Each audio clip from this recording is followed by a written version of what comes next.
Kita tahu bahwa mencuri itu tidak baik. Tapi kita tidak berdaya meninggalkan kebiasaan mencuri.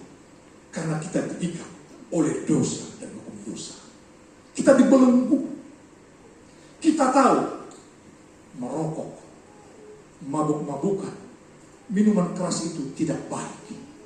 Dan kita mau meninggalkan kebiasaan-kebiasaan itu. Tapi kita tidak berdaya. Karena kita diikat oleh dosa dan hukum dosa.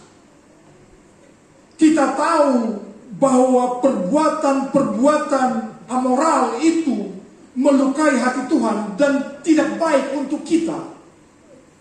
Melanggar kekudusan, pergaulan bebas itu dosa.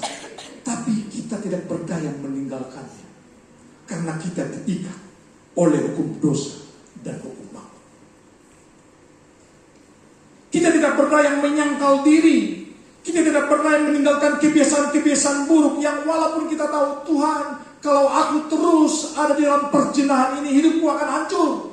Tapi kita tidak berdaya meninggalkan perzinahan itu karena kita diikat oleh dosa dan hukum dosa.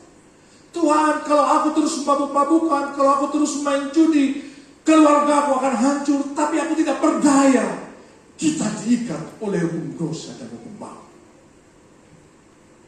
Tetapi ketika saudara dan saya percaya dan menerima Yesus sebagai Tuhan dan Juru Selamat, Tuhan Yesus melepaskan saudara dan saya dari ikatan hukum dosa dan hukum maut.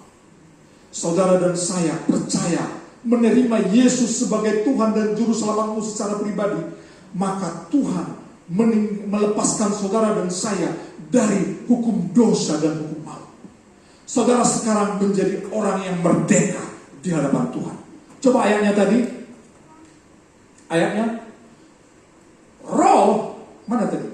Roh yang memberi hidup telah memerdekakan kamu dari hukum dosa dan hukum maut. Jadi hanya oleh karena campur tangan Tuhanlah, hanya oleh karena campur tangan Roh Kuduslah yang mampu menanggalkan saudara dan saya dari ikatan belenggu dosa dan hukum dosa, mampu membuat saudara melawan kebiasaan-kebiasaan buruk, melawan kebiasaan-kebiasaan jahat, hanya oleh karena campur tangan Tuhan.